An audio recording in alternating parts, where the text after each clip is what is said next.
अभी मैं Nifty bank Nifty का एनालिसिस कर रहा था कि क्या लगता है मार्केट ऊपर जाएगा या नीचे। तो हमें एक ऐसी चीज पता चली है जिसे मैं आप लोगों को बताने वाला हूं। 99% लोग चार्ट पे यही चीज नहीं देख पाते हैं और वीक टू वीक लॉस करते रहते हैं। तो आप अगर बिगिनर हो या प्रो ट्रेडर हो तो इन चीजों को ध्यान रखें और इस तरह से एनालिसिस अगर करना सीख गए तो आप लोग प्रॉफिट बना पाओगे। तो यहाँ पे मैं आप लोगों को निफ्टी 50 का 1 आवर टाइम फ्रेम लगा लेता हूँ। यहाँ पे 1 आवर के टाइम फ्रेम पे अगर आप लोग ध्यान से देखोगे, बहुत आप लोगों को ध्यान से देखने की जरूरत है। यहाँ पे मार्केट गिरा, उसके बाद अगर ध्यान से देखोगे तो आपको पता चलेगा ऊपर से एक रेजिस्टेंस एरिया बन रहा है, ठीक है, रेजिस्टेंस एरिया है, और नीचे से अगर देखोगे इसी का सपोर्ट एरिया बन रहा है। तो क्या लगता है मार्केट नेक्स्ट वीक भी इसी के अंदर रहने वाला है या इसको ब्रेकआउट करके एक अच्छी रैली देने वाला है? क्योंकि गोल्ड और सिल्वर अभी कुछ प्रॉफिट बुकिंग आई है, तो 20% सिल्वर गिर चुका है, 10% गोल्ड गिर चुका है। तो क्या लगता है निफ्टी बैंक निफ्टी मंडे को इससे ज्यादा गिर सकता है?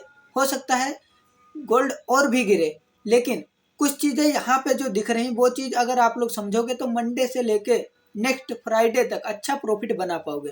तो यहाँ पे देखने वाली ये चीज है, 1 आवर की कैंडल अगर देखोगे तो आपको पता चलेगा यहाँ पे भी एक सपोर्ट एरिया है जिसे मैंने इस तरह से मार्क कर रखा।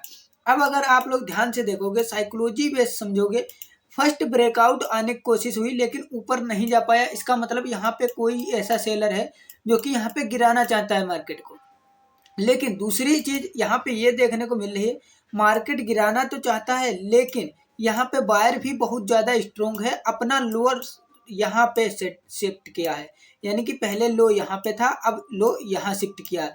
यानी कि यहाँ पे बायर इंटरेस्टेड है बाइंग करने में या सेलर, ये चीज आपको कंफ्यूज कर रही होगी। लेकिन हमें इस समय ये समझना है, जो बायर है उसने अपना लो यहाँ शिफ्ट किया है लेकिन सेलर का हाई सेम है। तो इसका मतलब यहाँ पे बायर इंटरेस्टेड है मार्केट को ऊपर ले जाने में। तो मंडे को मार्केट कैसे मूवमेंट करेगा, ध्यान से सुनना। अब यहाँ पे मैं आप लोगों को दिखाता हूँ 15 मिनट का चार्ट, तो आप लोग समझ पाओगे कि क्या चीज है यहाँ पे जो बच्चों को डरा रही है, ठीक है। अभी अगर यहाँ पे ध्यान से देखोगे तो आपको पता चलेगा कि यहाँ पे देखो पूरा दिन साइडवेज रहा और इसके बाद देखोगे यहाँ से अच्छी बाइंग आई, फिर साइडवेज, यहाँ पे अब सेलर आ चुका है। अब क्या लगता है यहाँ पे मंडे को साइडवेज रहेगा या गैप अप ओपन होके ऊपर चला जाएगा? अगर गैप अप ओपन होता है 90% चांस है मार्केट साइडवेज हो जाएगा, थोड़ा बहुत मोमेंटम भी आ सकता है। लेकिन यहाँ पे सोचने की चीज ये है कि अभी सिल्वर और गोल्ड भी गिर रहा है, तो यहाँ पे हाई चांस है बिटकॉइन भी गिर रहा है, ग्लोबल मार्केट गिर रहा है। तो इसका मतलब यहाँ पे हो सकता है निफ्टी बैंक निफ्टी अपना दूसरा सपोर्ट यानी कि इस वाले सपोर्ट तक आ सकता है मंडे को। अगर ब्रेकआउट करता है तो वेरी गुड, बहुत अच्छा मोमेंटम मिल सकता है मंडे को अप साइड में, लेकिन उतना भी अच्छा नहीं मिलेगा, साइडवेज भी हो सकता है, हाई चांस है। क्योंकि अगर यहाँ से बायर इंटरेस्टेड है, ग्लोबल मार्केट क्रैश हो रहा है, तो यहाँ पे साइडवेज हो जाएगा। अब बैंक निफ्टी का चार्ट समझते हैं, बैंक निफ्टी में क्या प्लानिंग है हम लोगों की मंडे के लिए।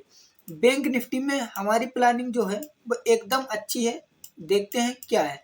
देखो पहला अगर आप लोग ध्यान से देखोगे तो ऊपर से एक सपोर्ट एरिया बन रहा है जिसे मैं आप लोगों को मार्क करके दिखाता हूँ। ये वाला एक सपोर्ट एरिया है, ठीक है। अब सपोर्ट एरिया के बाद 15 मिनट पे ही है ये भी चार्ट। अब आप लोग यहाँ पे थोड़ा समझने की कोशिश करना, मैं क्या समझाना चाहता हूँ। यहाँ पे अगर देखोगे तो नीचे से एक ट्रेंड लाइन भी बन रही है इस तरह से, और ट्रेंड लाइन पे मार्केट अभी आ चुका है। और ऊपर से अगर देखोगे तो ऊपर से भी ट्रेंड लाइन है। तो क्या लगता है मंडे को मार्केट साइडवेज हो जाएगा? नहीं, यहाँ पे दो चालीस चल सकता है मार्केट। पहला, यहाँ पे गैप अप ओपन होके इन लोगों के एथल खाए और मार्केट इसी जोन में क्लोज कर दे। दूसरा, अगर इस जोन में नहीं, मान लेते हैं बहुत बड़ा गैप अप ओपन हो गया, इसको ब्रेकआउट कर देता है तो निफ्टी भी ब्रेकआउट कर देगा, ठीक है। दोनों ही गैप अप ओपन होंगे क्योंकि निफ्टी बैंक निफ्टी दोनों साथ में चलते हैं। तो क्या होगा, तो हो सकता है यहाँ पे प्रॉफिट बुकिंग आए। जितने लोग यहाँ पे पुट को बाय किए होंगे, सॉरी कॉल को बाय करके बैठे होंगे, वो लोग यहाँ प्रॉफिट बुक कर लें और मार्केट साइडवेज होकर थोड़ा बहुत नीचे आ सकता है। तो ये हो सकता है। वीडियो कैसी लगी कमेंट करके बताना। अगर ये वीडियो आप लोगों को पसंद आई हो तो वीडियो को लाइक करके चैनल को सब्सक्राइब कर लेना। अगर आप लोग ट्रेडर हो, ऑप्शन ट्रेडिंग करते हो, सोच समझ के करो। और दूसरा, आप लोग ट्रेंड के साथ अगर ट्रेड लोगे तो अच्छा प्रॉफिट हो सकता है। अगर आप लोगों को लिक्विडिटी पे वीडियो चाहिए तो डिस्क्रिप्शन बॉक्स में लिंक है, आप लोग जाके अपना वीडियो देख लेना, जिससे आप लोगों के सारे डाउट क्लियर हो जाएंगे। कहाँ पे स्टॉप लॉस ऑपरेटर के होते हैं, कहाँ पे रिटेलर के, ये चीजें आप लोगों को पता चल जाएंगी। तो थैंक यू सो मच, मिलता है नेक्स्ट वीडियो।